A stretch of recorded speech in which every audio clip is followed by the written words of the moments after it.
Welcome to Knowledge on the Go, the podcast brought to you by the PI Collaboratives team at Vizient.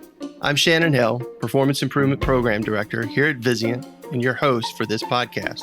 Today, we are looking at innovative technologies for rapid diagnosis of sepsis. Sepsis is a major cause of death and represents a substantial healthcare burden. According to the National Institutes of Health, sepsis accounts for 6.2% of total hospital costs in the United States. A medical emergency where time is critical. And according to the Centers for Disease Control, sepsis alone has a mortality rate of around 10%. However, if advanced to septic shock, the mortality rate increases to around 40%. We know early identification of sepsis is key, and several advances have come about recently, which is what we'll talk about today. As part of a PI collaborative, we recently invited Dr. Joe Cummings, Technology Program Director here at Vizient, to update participants on recent technology innovations in the field of rapid diagnostics for sepsis. Dr. Cummings, thank you for joining us today. As we look at sepsis and the technology landscape, what do you see? Thank you, Shannon. There's quite a lot going on in this area. What we're seeing now are dozens of companies developing new tests for sepsis, with a lot of new techniques coming out, especially just in the last few years. Some of these new tests have some important new features and differentiators like the specimen type. I'd say there are a lot more tests now designed to work on a whole blood sample rather than a sample from the blood culture bottle or from plated media. And because of this, they're going to be much faster for results. There are some differences in the type of result that they give, too. For instance, does it give you a rapid yes-no biomarker for sepsis, or is it pathogen identification, or is it a full antimicrobial susceptibility profile? I think the trend here is towards a lot of new tests focusing on pathogen ID, but there's really a lot of work going on for all the different types. And of course, there are some very different classes of technology that work using some very different and novel new methodologies. These include some new methods for mass spectrometry, magnetic resonance, for various different forms of PCR. Fluorescence hybridization is also improving. And there's a lot of new techniques involving genome sequencing and genome microarrays. But I think the bottom line is that so far there is no ideal sepsis test yet. So a combination of the available tests is still needed to diagnose sepsis. And even then, the combo still has some significant clinical limitations. I think you hinted at it, but why are they developing all these new tests? Is it because of problems with conventional testing? Yeah, there are lots of potential issues and limitations with the current sepsis testing paradigm. And most of these, I think, revolve around the inherent problems with blood culturing. For example, blood cultures are known to be affected by antimicrobials that you might have been given at some time before they did the test. And some pathogens are really hard or even impossible to grow in standard cultures. Probably most importantly, blood culturing is a slow test. They often take maybe 12 to 24 hours to turn positive. And in the meantime, the septic patient keeps getting worse and worse. T2Dx, that was a particularly interesting technology that you mentioned when you spoke to our sepsis collaborative participants. Can you tell us a little more about that? Yeah, so the T2Dx device is a benchtop laboratory instrument that we also have available on an innovation contract here at Vizient. One of the interesting things about this test is it uses a really novel diagnostic technology based on magnetic resonance, just like the imaging technique. But in this case, the magnetic resonance works by detecting clustering of these paramagnetic nanoparticles that have been engineered to bind to specific pathogens. So these particles can identify some common sepsis, fungal, and bacterial panels. And the test also uses a whole blood sample, so it's fast. And the company also has an emergency use authorization for this device for a COVID test, too. But I'd say the major advantage in terms of sepsis is that it's one of the most rapid tests available now, giving you sample to pathogen ID results as fast as about 3 to 5 hours. And so the comparative timing difference with this test compared to conventional methods can be pretty large, too. Depending on your current sepsis diagnostic workup and maybe the type of infection, this test could give you the ID results up to a day or so faster than with conventional blood culturing. And it's pretty user-friendly, too. There's no sample prep. The instrument's fully automated, and you just kind of load and go. As I hear about this testing, one of the first thoughts that comes to my mind is cost. If this is an add-on test and you continue to use conventional testing at the same time, it seems like you're going to also be incrementally adding testing costs. Are there any options available to help with the cost of this test? So the bacterial panel is actually covered by CMS under its new technology add-on payment program, which is kind of a new program that CMS has that's intended to promote the uptake of innovative technology. And the T2 bacterial panel was actually the first in vitro diagnostic test to ever receive this new tech add-on payment reimbursement starting back in about 2019 and has now been continued through fiscal year 2021 at least.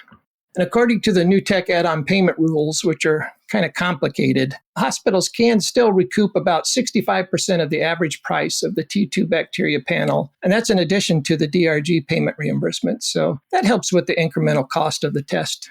The T2 fungal panel, on the other hand, it doesn't typically have any direct reimbursement, but there is some data in the literature showing that it can potentially pay for itself by reducing the use of costly antifungal drugs that maybe weren't needed because it wasn't a fungal infection in the first place. And then there's also that potential for some long-term cost savings due to better outcomes and the subsequent reduced resource utilization. So since antimicrobial susceptibility testing, or AST, is probably even more important clinically than organism ID, what are the options for rapid antimicrobial susceptibility testing? Well, another diagnostic technology that we have on Vizient contract is called Accelerate Pheno. And again, this is a fully automated benchtop lab instrument, but the device combines rapid pathogen ID with a completely automated antimicrobial susceptibility analysis. And this is for a common panel of sepsis pathogens and antimicrobials. But with the rapid susceptibility results you get from this device, you can theoretically get from the initial broad spectrum empiric therapy to the optimal targeted therapy much faster. And being able to do this is the reason why most clinicians will say that AST results are in fact more important than just pathogen ID. As for the timing, the test still requires a positive blood culture, so there's going to be a delay for that. But after the blood culture turns positive, you get ID results by fluorescence in about an hour and a half, and you get your AST results in about 7 hours.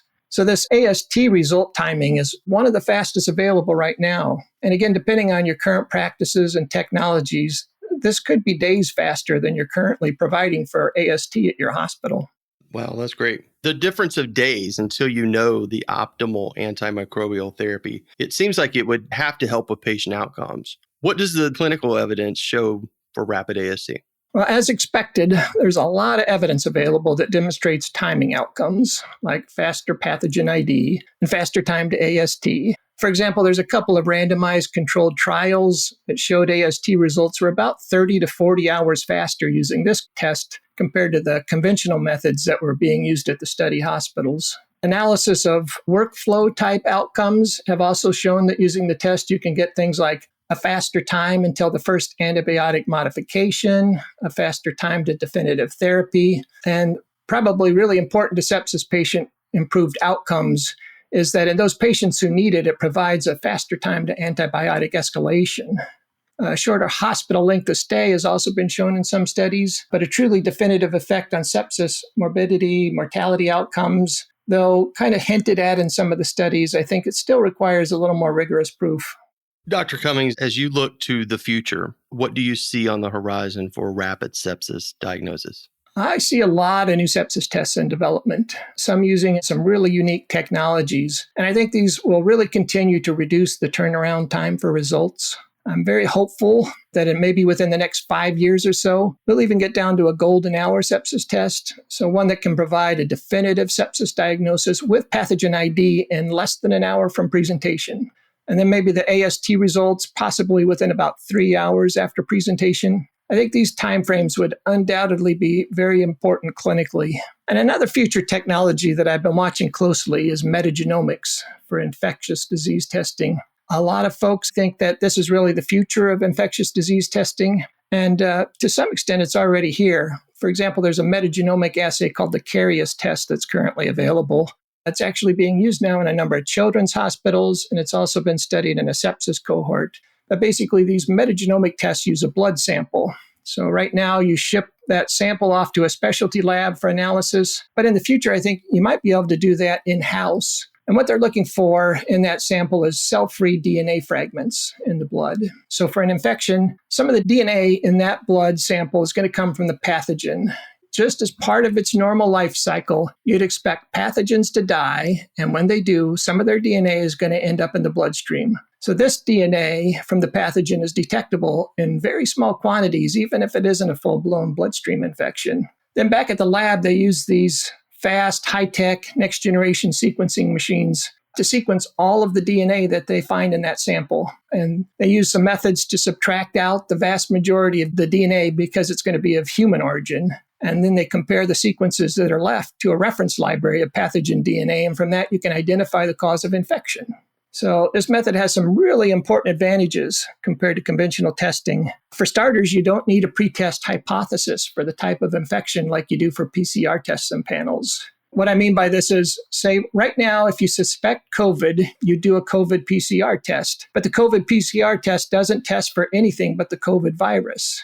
So in contrast, this method tests for all of the thousands of potential sepsis pathogens at once, including some of those rare ones and the ones that are hard to grow in blood culture. So you'd expect the diagnostic yield to be significantly higher for this test than conventional tests, and this has actually been shown in one sepsis clinical study. One of the other advantages of this test is that it uses a blood sample obtained by phlebotomy. In those cases, where there's an infection, for example, in the lungs or the heart, you typically need to do an invasive biopsy to determine the cause of infection. And in the metagenomic test, you don't need to do an invasive procedure because you're just using the blood sample. And that could be a really important advantage in some of those very sick patients who just might not be able to tolerate an invasive procedure. Also, right now, it's a fairly expensive test to do because of the shipping out to the lab and the high-tech devices that they're using and the reagents, but it may not cost as much as the biopsy procedure costs. So there could be some positive financial implications with this technology as well. So as you can see, I think clinical metagenomics is a really interesting technology that'll be applied to sepsis diagnosis in the future. I think we'll be hearing a lot more about it. Okay. We've covered a lot today. Any last words you would say to hospitals that are looking to improve sepsis testing paradigms? I guess I'd just like them to know that there are some very interesting new rapid sepsis tests currently available, and there's a lot more in development that'll likely be available soon. And some of these tests have shown in studies to pretty dramatically reduce the turnaround times for results. So because of this, these tests could potentially help them in their sepsis performance improvement initiatives. Therefore, it might be valuable, I think, for hospitals to step back, take a look at their current sepsis diagnostic paradigms, and to honestly determine if they have some weaknesses in this area. And if they do, they may be able to justify implementing some of these new tests that we talked about today in different sepsis scenarios at their hospital. That's great insight. It sounds like we have some good advances for sepsis testing coming down the pike. Yep, definitely stay tuned. Thanks to Dr. Joe Cummings for speaking with us today, and to you for listening. For Vizient's PI Collaboratives team, I'm Shannon, Hale. Please join us for more knowledge on the go. Subscribe today, like us, and send us your comments at picollaboratives@vizientinc.com.